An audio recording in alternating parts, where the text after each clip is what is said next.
जो प्रधानमंत्री आवास योजना के लिए एलिजिबल है, पात्र है, और उनके पास जमीन नहीं है, तो जम्मू कश्मीर प्रशासन 5 मरले जमीन देगा। जो आवास पिछली बार आवंटित किए गए थे, उसमें संख्या भी मैंने बताई थी कि 2711 लोगों को हम जमीन दे सके। आगे इसके आईजीसी में एक कार्यक्रम था ट्राइबल फेस्टिवल का, 15-16 राज्यों के आदिवासी भाई बहन आए। SC/ST समुदाय के लोगों को लगभग 58,000 के आसपास, एग्जैक्ट संख्या 57 या 58, उसमें मोटे तौर पर 40,000 घर, क्योंकि यहाँ ट्राइबल आबादी ज्यादा है, तो ट्राइबल आबादी को ही मिलेगा। कल जो सरकारी आंकड़ा हमारे पास उपलब्ध है, सेक्रेटरी ट्राइबल अफेयर्स ने मुझे कल दिखाया, उसमें 8,000 ऐसे लोग हैं जिनके पास अपनी जमीन नहीं है। उन 8,000 लोगों को भी आवास के लिए जमीन दी जाएगी। उसमें से अधिक संख्य लोग बकरवाल कम्युनिटी के हैं। आज एक महत्वपूर्ण घोषणा मैं आपके समक्ष करने वाला हूं। मैंने उस दिन भी कहा था कि वेलफेयर स्टेट का कॉन्सेप्ट यही है कि जो सरकारी संसाधन है उन पर सबसे ज्यादा हक गरीब आदमी का हो, जो वंचित है उनका हो। और इसलिए मैं बार बार एक बात कहता हूं कि किसी भी नीति, किसी भी पॉलिसी में कलम की स्याही नहीं, बल्कि इंसानी भावनाओं और जज्बातों का ध्यान रखा जाना बड़ा जरूरी है। आप सब लोगों को मालूम है कि जम्मू कश्मीर में प्रधानमंत्री अंत्योदय अन्न योजना के तहत 2,29,000 235 किलो राशन मुफ्त में, फ्री में मुहैया कराया जाता है। प्रियॉरिटी हाउस होल्ड में आज की जो स्कीम है उसमें 5 kg राशन पर पर्सन फ्री ऑफ कॉस्ट दिया जाता है।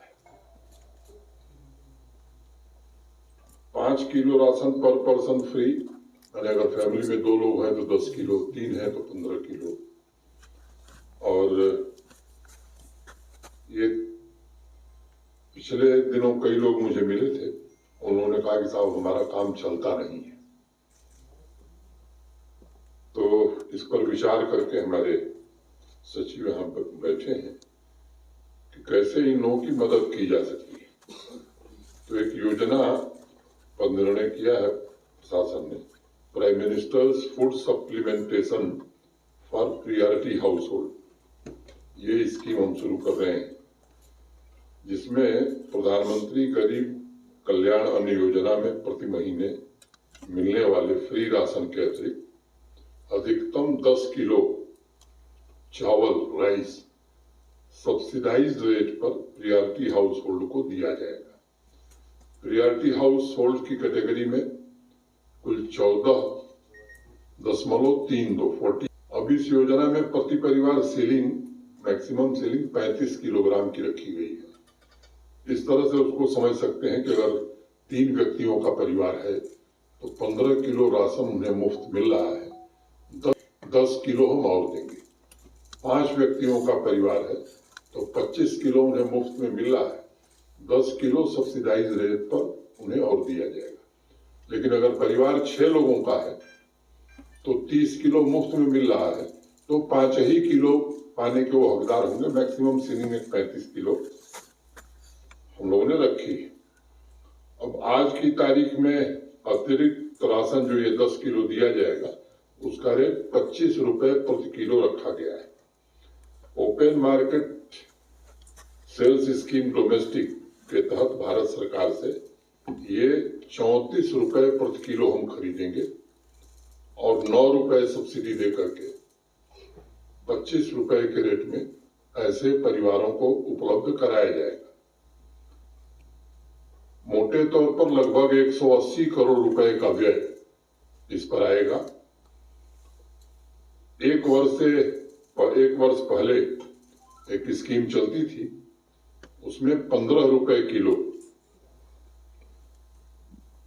उपलब्ध कराया जाता था ये अन्न, मुझे लगता है कि एक बात रुपए सब्सिडी जम्मू कश्मीर प्रशासन देता था, मैंने 15 रुपए प्रति किलो उपलब्ध कराया जाता था। आज हमने सब्सिडी लगभग दोगुनी कर दी है, 5 रुपए से बढ़ाकर 9 रुपए कर दिया है और जो रेट है 34 रुपए किलो है, इसलिए 9 रुपए सब्सिडी देकर के 25 रुपए किलो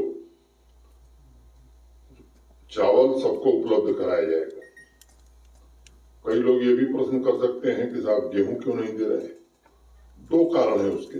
एक, चावल की खपत या डिमांड में कहूं यहाँ डोमेस्टिक में अब व्हीट उपलब्ध नहीं है।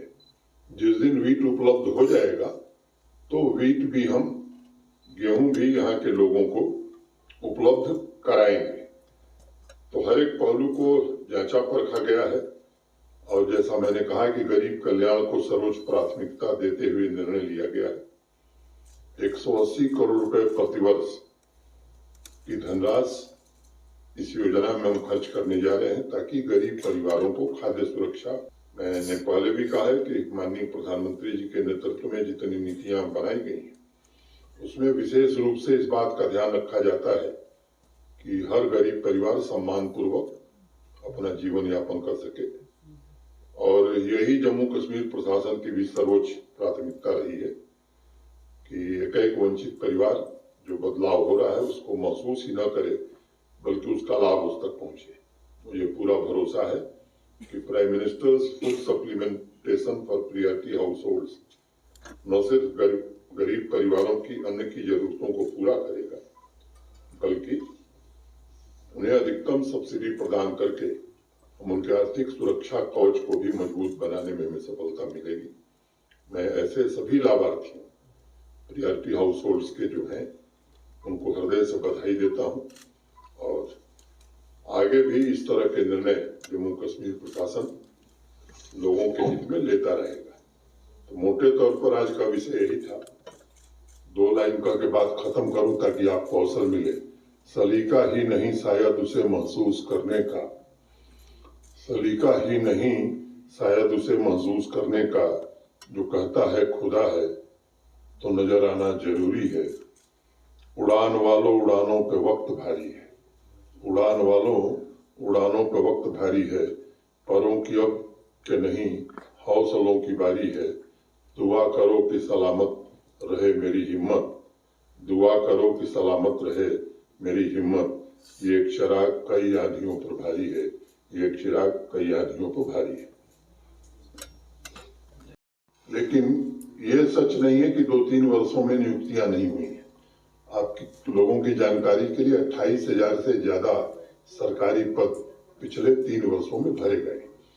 सब इंस्पेक्टर के एग्जाम हुए थे, उसमें कुछ लोगों ने सवाल उठाए कि ये एग्जाम ट्रांसपेरेंट ढंग से नहीं हुए। हमने एक जांच समिति बनाई थी अतिरिक्त मुख्य सचिव गृह की अध्यक्षता में और उस जांच में प्राइमरी रूप से बात आई कि नहीं, जो आरोप लग रहा है वो सही है। फिर सीबीआई को रेफर कर दिया गया था। आप सब लोग रोज अखबारों में पढ़ रहे, कई लोग गिरफ्तार हुए, कार्रवाई जो हो रही वो हो रही है। और उस समय जो एजेंसी एग्जाम करा रही थी उसको टर्मिनेट कर दिया गया था। प्रक्रिया फिर से शुरू हो इसकी अविलंब कोशिश की गई। टीसीएस को कांटेक्ट किया गया कि टीसीएस एग्जाम करावे, लेकिन उस समय टीसीएस पर कैंडिडेट एग्जाम कराने का जो उनका चार्ज था वो 600 रुपए से ज्यादा था। उनसे काफी निगोशिएशन किया गया लेकिन उन्होंने रेट नहीं कम किया। फिर टेंडर प्रक्रिया में जम्मू कश्मीर एसएसबी गई और ट्रांसपेरेंट ढंग से टेंडर के बाद एप्टेक नाम की एक कंपनी को टेंडर दिया गया। 3 एग्जाम उन्होंने कराए हैं, उसमें से 2 के रिजल्ट निकल गए, ज्वाइन कर लिए। एक एग्जाम जब हो रहा था कुछ लोगों ने प्रश्न चिन्ह खड़े किए, अनेक राजनीतिक लोगों के भी बयान आए। मैंने निजी तौर पर उस कंपनी के शीर्ष लोगों को बुला करके बातचीत की। 1-2 और राज्यों में जो एग्जाम हुए थे, एक संदेह हमको भी खुद समझ में आया कि शुरुआत के 5 मिनट जो एग्जाम के हैं उसमें उनका नेटवर्क प्रोसेस हो जा रहा है। तो उनको कहा गया कि ये तकनीकी खामी आप दूर करिए, तब आपके द्वारा एग्जाम कराया जाएगा। बीच में एक बात मैं भूल गया, माननीय उच्च न्यायालय में, हाईकोर्ट में भी कोई सज्जन गए थे, हाईकोर्ट की सिंगल बेंच ने उस पर रोक लगा दी थी, फिर डबल बेंच की अनुमति से एग्जाम करा लिए गए। वो हाईकोर्ट में ऑलरेडी पेंडिंग है। जैसे ही हाईकोर्ट से उचित आदेश मिलेगा और रिजल्ट निकाल दिया जाएगा। बाकी के एग्जाम जल्दी से जल्दी हो। अंतिम चरण में हम हैं। 10 दिन में हम आपको घोषित करेंगे, 15 दिन में, कि कब से एग्जाम शुरू किए जाएंगे। तो ये हमारी सर्वोच्च प्राथमिकता है। जो एडवर्टाइज पोस्ट है वो भी, और जो रिक्त पद है उन्हें भी जल्दी एडवर्टाइज करके भर लिया जाएगा। जहां तक अनएम्प्लॉयमेंट का सवाल है, तो उस पर मैं 2 वाक्य जोड़ना जरूरी समझता हूं कि एम्प्लॉयमेंट केवल सरकारी नौकरी नहीं होती है। मुझे लगता है कि गवर्नमेंट जॉब अगर आप देखेंगी, अगर दूसरे स्टेट से तुलना करेंगी, तो मुझे लगता है कि यहाँ गवर्नमेंट एम्प्लॉयमेंट बाकी देश के बाकी राज्यों या हिस्सों से बहुत ज्यादा है। सरकारी नौकरी की, गवर्नमेंट जॉब की एक सीमा है। और क्या तरीके हो सकते हैं, उन तरीकों पर भी हम लोग काम कर रहे हैं। बैक टू विलेज प्रोग्राम में जो कार्यक्रम हमने निर्धारित किए थे, उसमें एक प्रमुख कार्यक्रम ये था कि हर पंचायत से 15 यूथ आइडेंटिफाई किया जाए जो सेल्फ एम्प्लॉयमेंट के लिए आगे आवे और उसे आर्थिक मदद की जाए।